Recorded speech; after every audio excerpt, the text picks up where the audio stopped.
Called the 20th century's Robinson, Polish traveler and writer Ferdynand Ossendowski traveled almost all of Inner Asia. He made very interesting observations, especially about Tibet, China, Mongolia, and Siberia. Ossendowski, the author of the book Beasts, Men, and Gods, also mentions a lost kingdom in his book. In the book, the author relates a very interesting memory he had as follows. The elders living on the banks of the Amil River told me, a tribe fleeing Genghis Khan had hidden in an underground city. Later, a hunter from the tribe reached the lost city through a door. When he returned, he told what he had seen, but the lamas cut out his tongue to stop him from speaking. Then the hunter returned to the hidden city, leaving only his memories. Ossendowski also described the conclusion he reached about the lost kingdom after his experiences as follows. More than 6,000 years ago, a great man went into the earth with his people and never came out again. Many people have been there and back, including Mughal Shah. Nobody knows where it is. There was no murder there. They were protected against evil. Knowledge flourished quietly, and they were not in danger of destruction. Millions live there now. Science is at its highest level. The ruler of the world reigns there.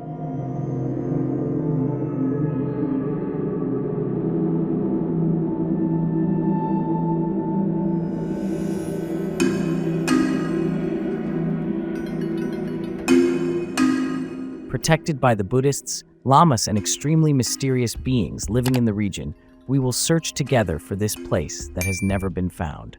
Imagine a lost city, a kingdom that watches everything that happens in the world from afar. It is a place of enchanting beauty, full of riches and absolute knowledge, nestled in the snowy mountains like a protected circle. In the capital Kalapa, there is the Diamond Palace, where the ruler lives. In the palace, there are magic mirrors and skylights.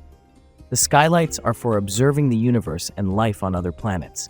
The magic mirrors allow the king to monitor and intervene in distant events. Imagine that if this magical city were found, we could unravel all the secrets of the earth and even the universe. But there is one small problem. This place has been searched for centuries, but never found. The place we are talking about is called the City of Kings. The real name is Shambhala.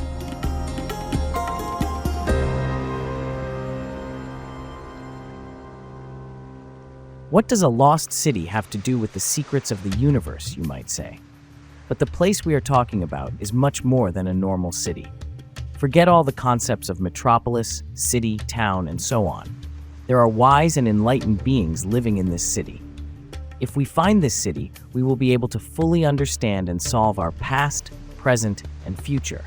And we will have unlimited access to all secrets. We will be able to access the pure source of knowledge and wisdom. We will understand how all the spiritual, mystical, and religious teachings we have learned so far came to be in their origins. In fact, if we find this city, with the knowledge we will learn here, we will be able to evolve as human beings to the levels of our superior, ancient ancestors and reach the source, the main center of knowledge. Sounds good, doesn't it? The place we're talking about is Shambhala, which is considered a secret country, a secret kingdom, which is believed to be located around Tibet and the Himalayas today. To understand this place, I think we first need to find an answer to the question, where did this lost city Shambhala come from? Shambhala was first mentioned in the Kalachakra Sutra, an Indian Mahayana Buddhist text written in the 8th century. According to the ancient scripture, Shambhala is a paradise in the north of Tibet. It is a land of peace and prosperity. The king of Shambhala is described as Kalki Avatar, also known as Maitreya. According to the ancient text, Maitreya is a Buddha and the guide who will bring peace, tranquility, and harmonious living to the whole world. Shambhala has a sacred place in Tibetan Buddhism. Many Tibetans believe that Shambhala is a real place. For many Tibetans, Shambhala represents hope and the path to liberation. According to many esoteric teachings, Shambhala promises people salvation. The way of life of Tibet and the Buddhists living in this region is also shaped according to these teachings. You can find detailed information in our documentary, Tibetan Buddhism.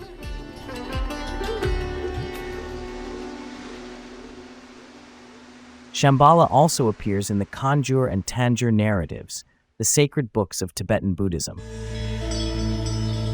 In the 11th century, ancient manuscripts mentioning Shambhala were translated from Sanskrit into Tibetan. Later, many monks, bards, yogis, and scholars from Tibet and Mongolia wrote various works about this sacred place. The writer James Hilton, in his book Lost Horizon, written in 1933, mentions this place as follows. A magical place in Asia, out of reach. Shambhala, or Shangri-La, is the name of a place where peace flourishes with beauty, where a modern society, far from evil eyes, lives together with traditions of love. A few years after James Hilton published his book Lost Horizon, the movie of the same name was released. The movie was nominated for 5 Oscars and won 2 Oscar awards. Of course, this helped to spread the legend of Shambhala. Countless articles, books, and movies have been written about this place. But perhaps the reason why Shambhala has become so popular around the world is Madame Blavatsky.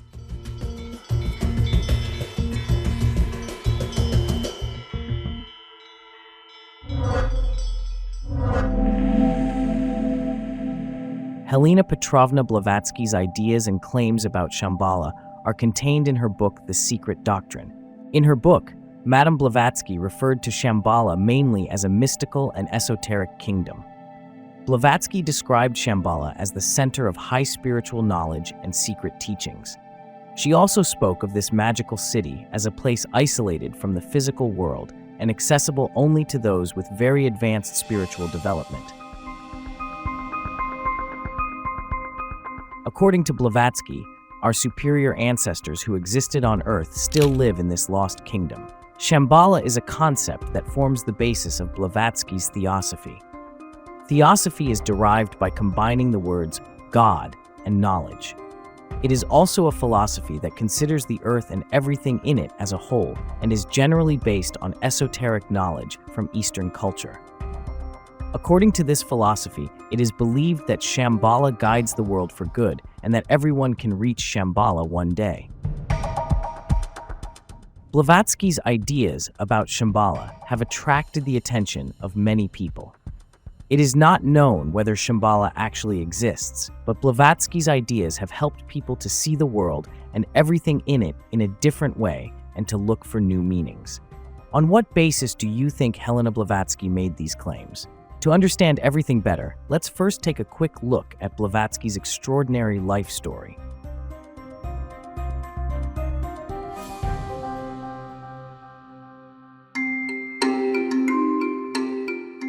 Helena Petrovna Blavatsky, whose real name was Helena Petrovna von Hahn. On August 12, 1831, she was born in the city of Teterinoslav, then part of the Russian Empire, in present-day Dnipropetrovsk, Ukraine. Her father was Colonel Peter Alexeyevich, an aristocrat of German origin, and her mother was Helene Andreevna Hahn, a prominent figure in the feminist movement of the 19th century, who wrote novels and articles under the pseudonym Zenaida Arva. Madame Blavatsky, one of the most important figures of modern occultist thought, spent most of her life traveling all over the world. Throughout her life, she pursued esoteric and occult knowledge and pioneered the spiritist and spiritualist movement of her time. Blavatsky claimed that since childhood, she had a mentor who appeared to her in astral form and taught her. Her teacher was allegedly Master Mahatma Maurya. At the age of 11, Helena Petrovna Blavatsky lost her mother and moved into her grandfather's house and began to live there. At the age of 17, she married Nikifor Vasilyevich Blavatsky, the much older governor of Tbilisi. The interesting thing is that she wanted this marriage. Helena thought that this early marriage would give her more freedom. However, nothing went as she planned, and Blavatsky left her husband and ran away from home, even though she had only been married for 3 months and allegedly went to Istanbul.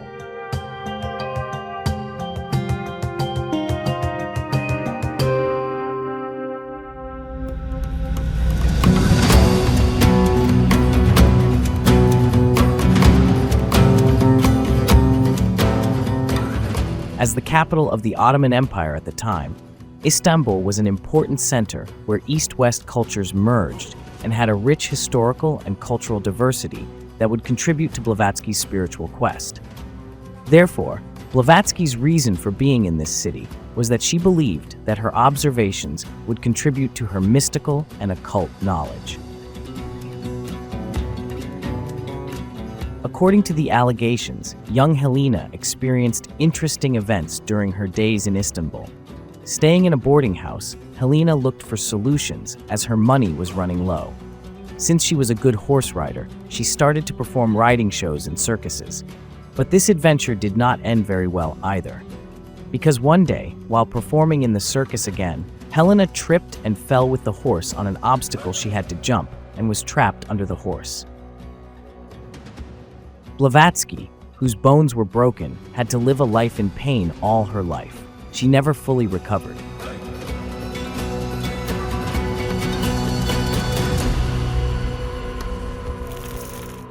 Although she ran away from home, Blavatsky continued to use her husband's surname, and in her youth, she traveled and researched in various parts of the world to learn about different cultures, religions, and esoteric teachings. The year 1951 is very important in this respect. During a trip to London, Blavatsky met her spiritual teacher in her physical body. The person she met was a Mahatma. Mahatma means great supreme spirit in Sanskrit.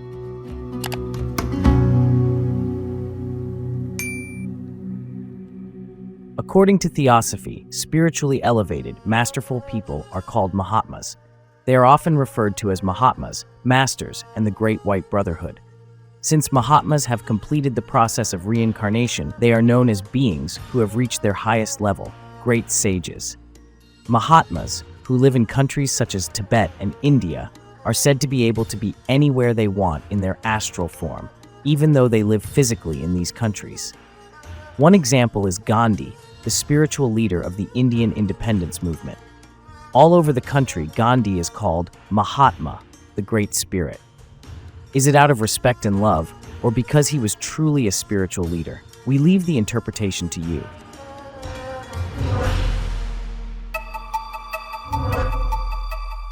After meeting her mentor in London, Blavatsky was given a great task by Master Mahatma Maurya.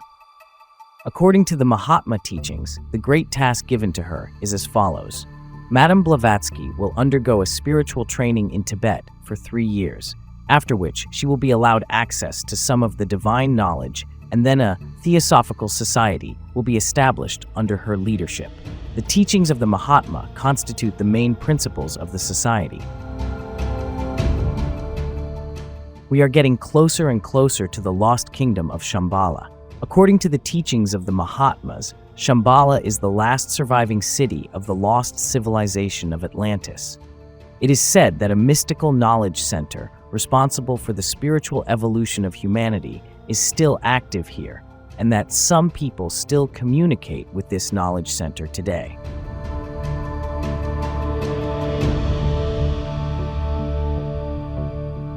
The two great masters of the Great White Brotherhood, Mahatma Maurya and Mahatma Kuthumi, exchanged letters with British statesmen in the late 19th century, and these letters were even delivered to the British government by Madame Blavatsky herself.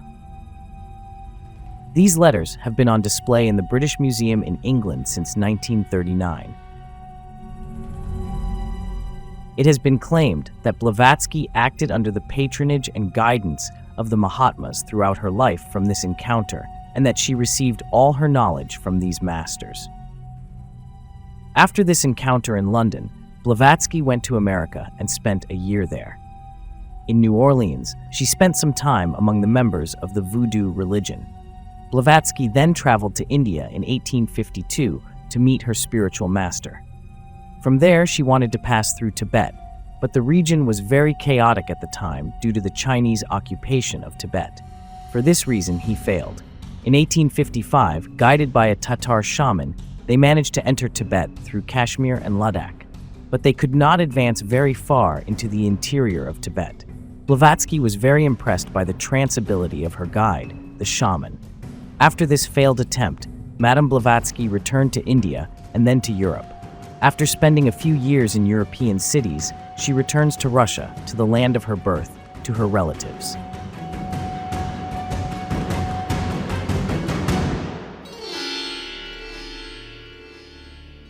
As described in her autobiography, her relatives claimed that Blavatsky had psychic powers since her childhood.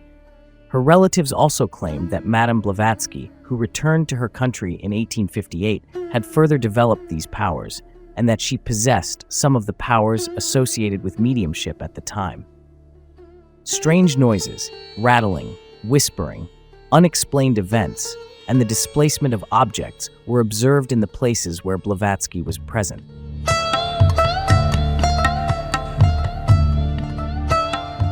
Between 1867 and 1870, Madame Blavatsky returned to India and Tibet. In the 3 years she spent here, it is claimed that she was educated by the Mahatmas, who were her masters, and that she acquired her theosophical knowledge during this period. Then she returned to Europe again. Thus, he traveled around the world twice. In 1870, the ship she was traveling on sank while crossing from Greece to Egypt. Blavatsky was one of the few survivors of this accident. In 1871, she engages in important activities in Cairo. She conducts psychic experiments and practices based on the theories of Allan Kardec. Allan Kardec is the author of the Book of Mediums and the founder of experimental spiritualism. Helena founded a society called the Spiritist Society. An advertisement in a newspaper at the time reads exactly as follows: "A society of spiritists has been founded in Cairo under the direction of Madame Blavatsky, with the mediums assisting her. There will be 2 meetings a week. Only members can attend the meetings. Our aim is to be together under the roof of this society and to establish a reading room and a library on spiritualism and other fields." However, these efforts did not yield any results. Madame Blavatsky claimed that the psychics she worked with had defrauded her and closed the society. After this unsuccessful attempt, Blavatsky returned to her native Russia, then went to Paris and then to America in 1873. She made a name for herself by participating in various seances with the psychics she met. Afterwards, leaving Spiritism behind, she founded the Theosophical Society and settled in India with Henry Steele Olcott, who would later become her companion. Thus, the center of the Theosophical Society also moved to India.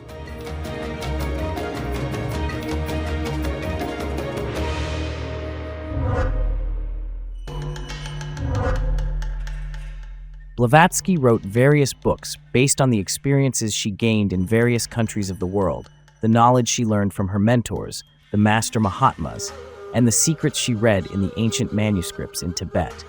And in these books, he wrote a lot about Shambhala, which is described as the city of gods that we are also searching for. His most famous book is The Secret Doctrine.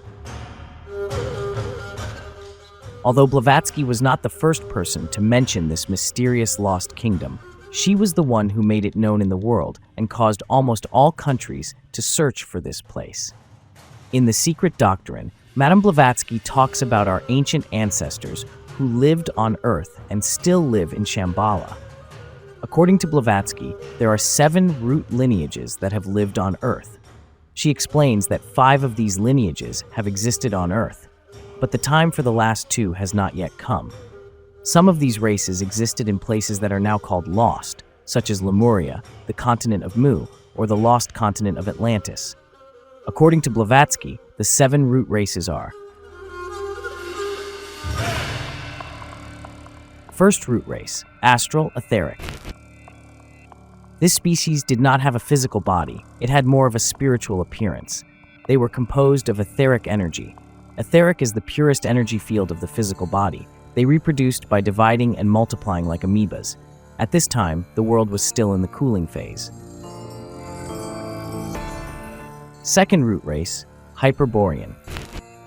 Hyperborean is a generic name given in ancient Greek mythology to the region where the north winds come from and the people who live there. This region is also described as a place where the sun's rays do not reach. This race lived in the area called Hyperborea, which today includes northern Canada, Greenland, Iceland, Scandinavia, northern Asia, and Kamchatka in northern Russia. Since the region they lived in received very little sunlight, this race is described as having long blonde hair, blue eyes, and white skin, but they are not depicted with a complete physical body. This race lived a very long life and reproduced by vaccination. The Hyperborean race has also completely disappeared, and no one of their descendants has survived. Third root race, Lemurians. The Lemurians were the first race to exist with a physical body, and they lived on the lost continent of Lemuria. Described as a black race of three-eyed giants, the Lemurians were very tall. They were described as a very superior advanced civilization. The Lemurian continent is believed to have existed in the region where the Indian and Pacific Oceans are located today.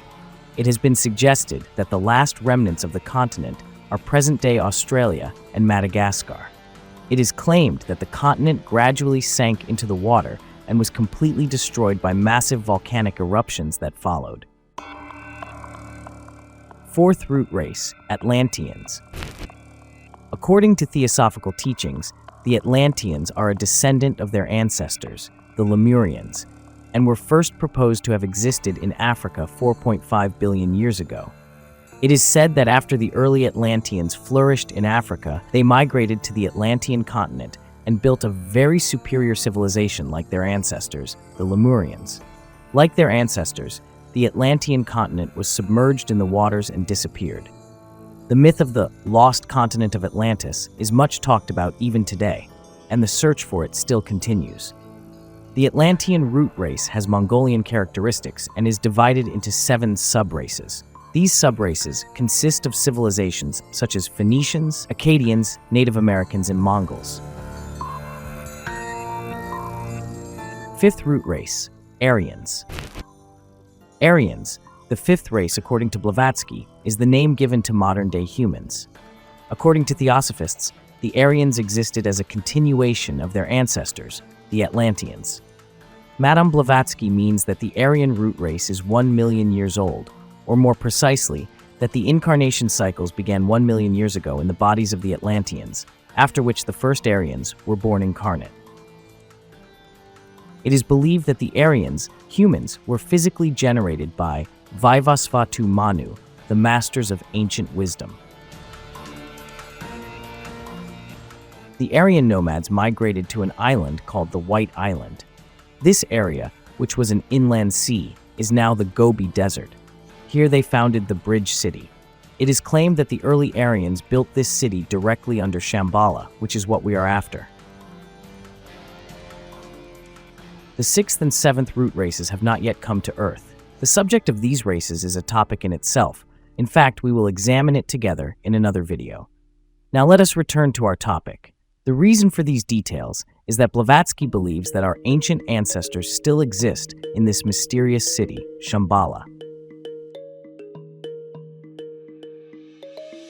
Madame Blavatsky says that those who live in Shambhala are far beyond us.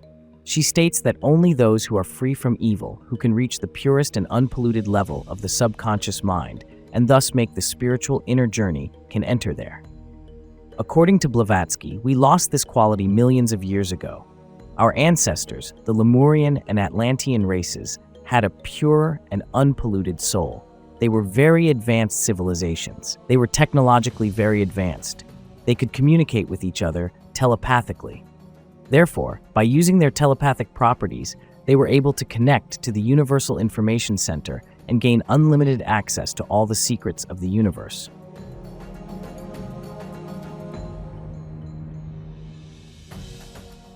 This enabled their society to be a highly advanced society. According to Blavatsky, Aryans, that is, we humans, also have this feature.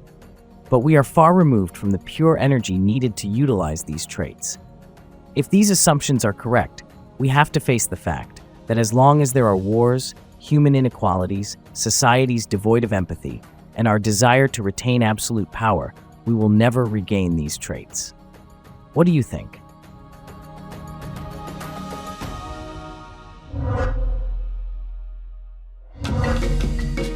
Yes, throughout history, researchers, historians, scientists, and conspiracy theorists have said many things about the mysterious lost city. Okay, let's say such a place exists. And one day we actually find Shambhala. But what awaits us there? There is talk of a doorway to another dimension, somewhere unknown in the Himalayas, high up in the mountains. If you manage to find and pass through that door, you will be greeted by the unparalleled beauty of Shambhala, the city of kings. The holy translucent faces that suddenly appear in front of you, the fiery inscriptions on the walls of the city, the beams of light that cover the entire kingdom, and the huge, incredible, and magical structures make you forget where you are. The Hidden Kingdom has many more amazing features. For example, ancient Indian scriptures speak of flying chariots, stone horses powered by the wind, or stone airplanes. Some of the living lamas claim that these stone horses are flying vehicles made with very advanced technology. Tibetan religious texts describe in detail the physical structure of the secret city. The Shambhala consists of 8 regions, each surrounded by a ring of mountains. The region is therefore thought to resemble the bud of a lotus flower with 8 petals. In the center of the innermost ring is the capital city of Kalapa, where there are many buildings made of precious stones such as gold, diamonds, coral, and the king's palace. The capital is surrounded by mountains of ice that emit a crystalline beam of light. Shambhala's technology is believed to be extremely advanced. The palace has special so-called skylights, windows with lenses that function as high-powered telescopes for studying extraterrestrials. For centuries, the Shambhala people have used airplanes and vehicles that move through a network of underground tunnels. The inhabitants have acquired telepathic communication abilities, mediumship, the ability to move at great speeds, to shift into physical or astral form at will, and to disappear from sight.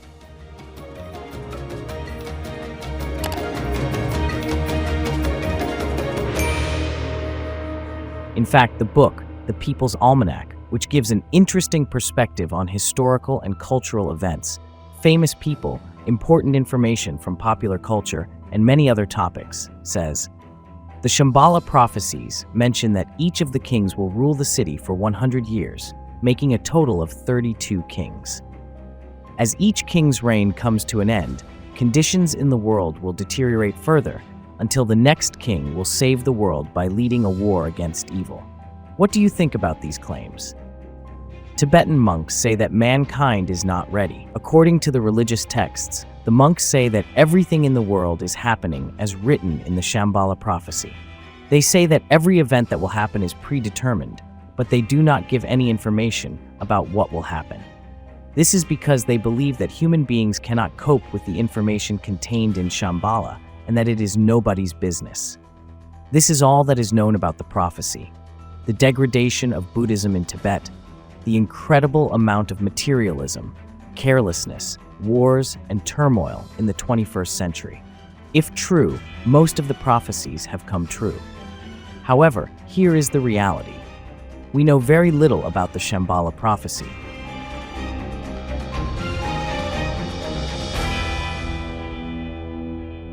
According to legends, this secret kingdom has its guardians. Shambhala is said to have a very strong barrier of protection from the outside world, beings with psychic powers that Tibetans call snow keepers or black men.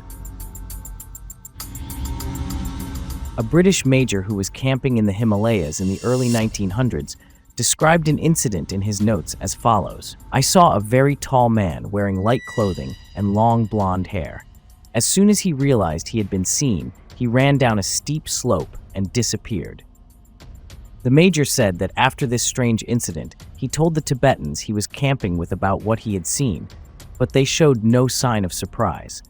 The Tibetan guides told the major that this man was one of the black men who guarded the sacred site of Shambhala.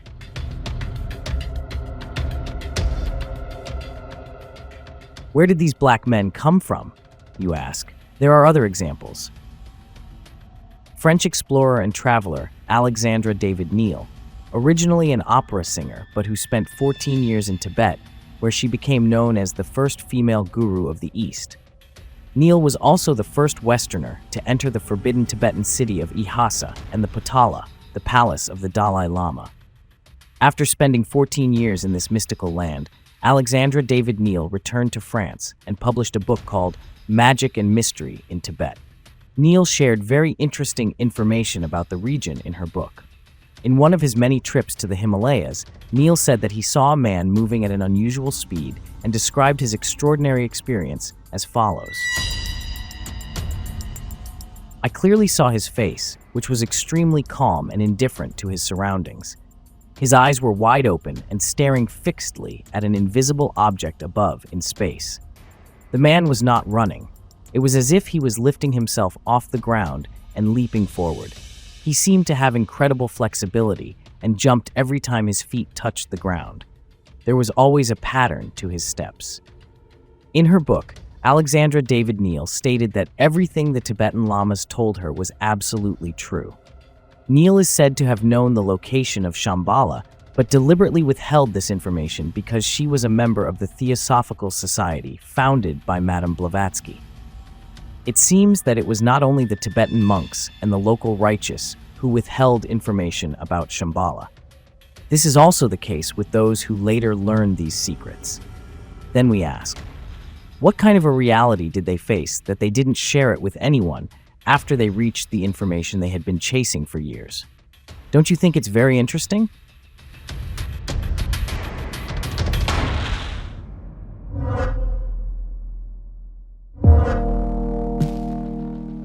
The famous writer, Nicholas Roerich, painter, archaeologist, philosopher, and one of the famous theosophists of his time, wrote about his discoveries in Tibet in 1930 under the title Shambhala.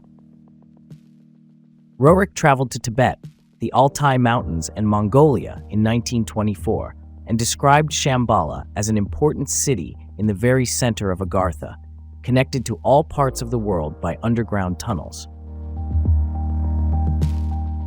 According to Nicholas Roerich, the Theosophists knew the location of the hidden city, but they kept it a secret.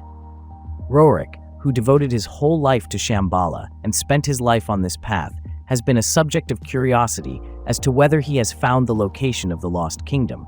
Perhaps Roerich, too, knew the location of the Lost Kingdom, but chose to hide this fact. Nicholas Roerich described his conversation with a Lama as follows. The Lama says that the great Shambhala is far away, behind the waters, that it does not exist in the world, that he does not understand why the people of the world are so interested in it. Lama says that only those who live in the Far East have a special aura of energy, and only they can perceive it. As interesting as all this sounds, it is said that those who ventured deep into the Himalayas in search of Shambhala were never heard from again. It is also said that they either froze on the perilous journey or found Shambhala and decided to stay there. Many researchers believe that the Sanskrit language originated from Shambhala. It is also said that there is a monastery close to this area, and many people who go to the monastery are said to undergo a healing process, both spiritually and physically. This monastery was claimed to be the Songsanlin Monastery, located on the Tibetan border today, because the Chinese government later changed the name of this region and called it Shangri-La. Shangri-La is another name for Shambhala. What does it all mean? It's hard to understand, but the mere possibility that such a place might exist is enough to arouse a sense of curiosity about the unknown.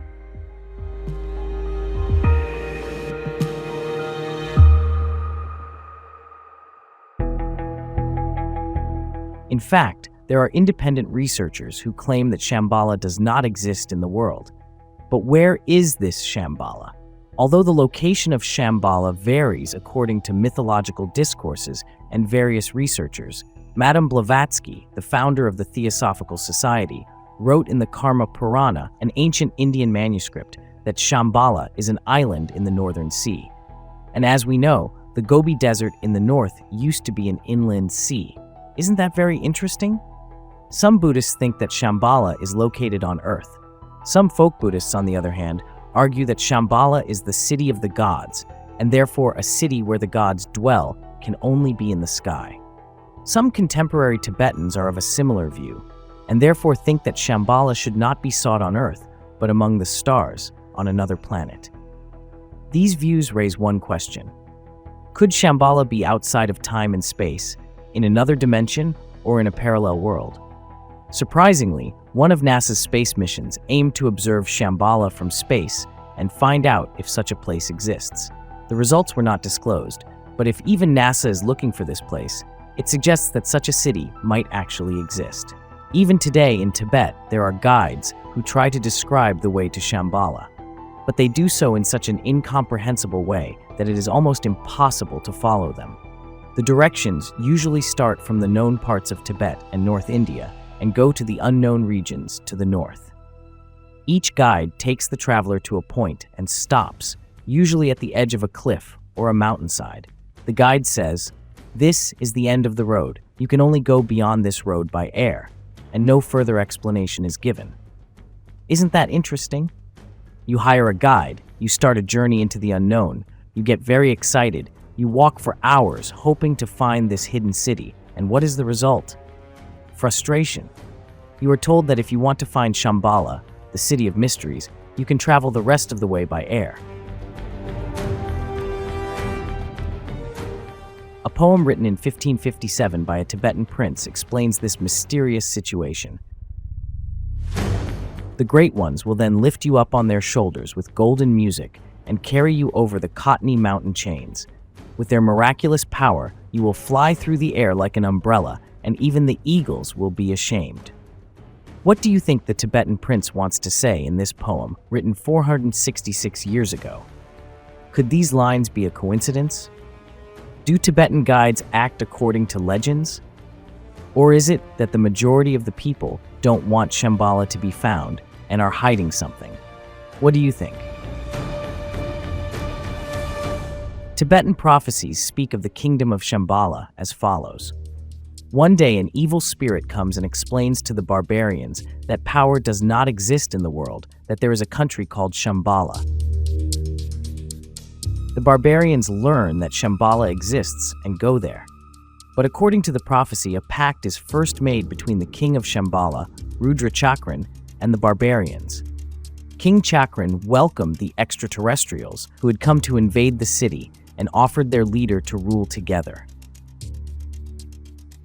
The king of the barbarians accepts the offer, but soon he tries to take over the sovereignty for himself. They attack Shambhala with flying chariots and a great battle begins in the sky. But the barbarians are not successful, because King Rudra Chakran fights to destroy them and succeeds. It is also said in the Tibetan prophecies that eventually the king will come out of Shambhala and come down to destroy the barbarians. According to this prophecy, King Chakran will descend from the sky. According to some lamas, the king will come to our world from another planet. Jambudvipa, that place, is more than a planet, a continent, or a region. Jambudvipa is everywhere. The king will come from there. After this final battle, the iron wheel will appear and fall in the sky, signaling the beginning of King Rudra Chakran's rule. After the victory, the king will extend his rule to the whole earth, and a new golden age will begin.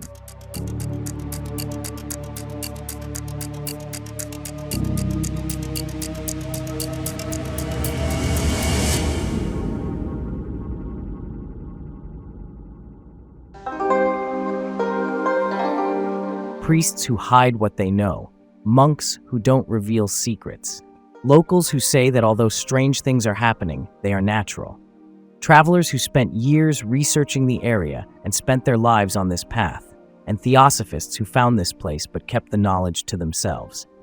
The existence of an unnatural energy in this region is indisputable, but the question of why something is being kept hidden will probably be asked forever. There is no end to the claims and prophecies about the holy city of Shambhala. There is much to tell and much to talk about, but for now, this is the end of this adventure for us. What do you think about the lost kingdom of Shambhala and Madame Blavatsky? We look forward to your comments. If you like our video, you can subscribe to our channel, share the link with your close circle, and support us. See you in the next video. Goodbye.